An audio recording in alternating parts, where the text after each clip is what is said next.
Samahan niyo kami ng aking Romanian na asawa sa simpleng pamumuhay namin sa bansang Romania. At dahil nga alis kami ng aking asawa, so naglaba muna ako at yan nga tinatanggal ko na siya. Then magsasampay ako dito sa labas ng aming bintana, which is yan talaga yung karaniwang sampayan ng mga nakatira sa apartment. Yung ilalagay ko lang dyan is yung aming blanket, tsaka yung towel, at ganito yung kanyang itsura, tsan tsan. Dalawa lang yung isasampay ko dyan sa labas. Yung mga damit namin is hindi ko na siya isasampay doon sa labas. Instead, ilalagay ko na lang siya dito sa sampayan sa loob. Kasi nga, super dami talaga ng mga ibon sa labas.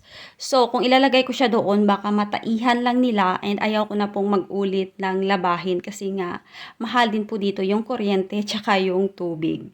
Until now is super dami pa talaga ng aming mga apples. O, di ba? Dalawang malalaking bowl po yan. Hello, people of the Philippines and hello world. Mayong hapon sa taga Iloilo. Ay, mayong gabi na gali. Malakat kami sa akon nga bana kay Balagaw kami. Ang adlaw kasi diri sa amon is mahaba compare sa gabi. So, kailangan na naming lubos-lubusin ang panahon na maganda ang panahon. And 'di ba napakita ko na sa inyo na hanggang ngayon super dami pa rin ng apples dito sa amin.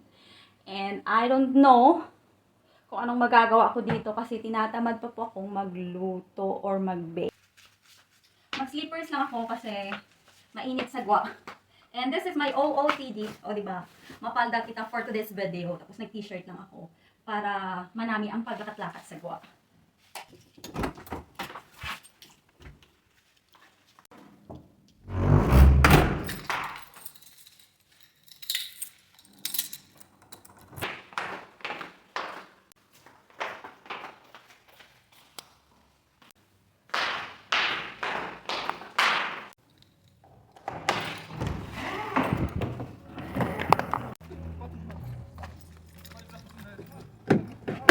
Tutol!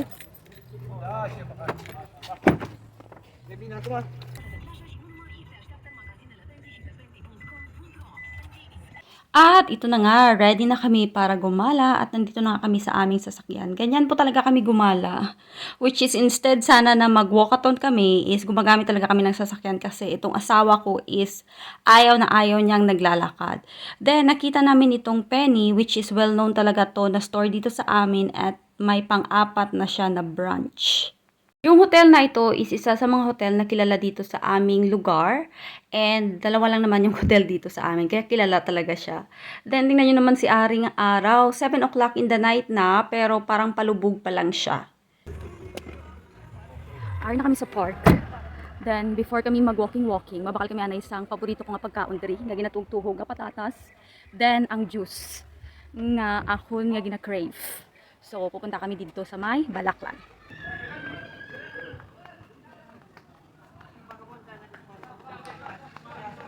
Давно asa? Mika. Da, asa? Shate? Kutya? Ah, da. She asa yung popcorn.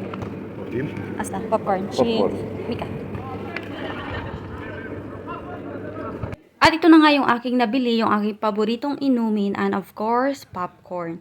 Yung aking asawa pala is nandoon pa rin, bumibili ng patatas. Ito na nga, nakahanap na ako ng pwesto.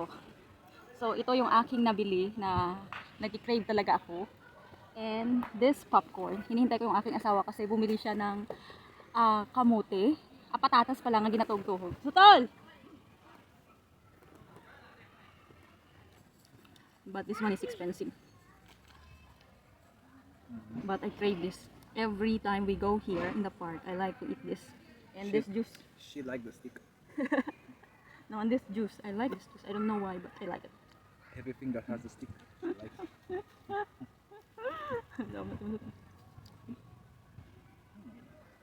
It's kanino?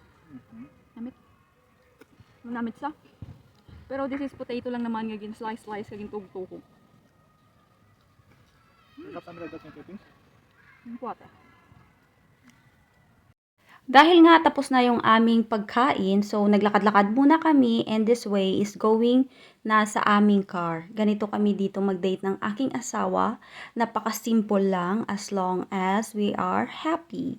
So ito na nga, nakabalik na kami sa aming sasakyan and it's ready to going home na. Yun lang po. Maraming salamat sa panonood.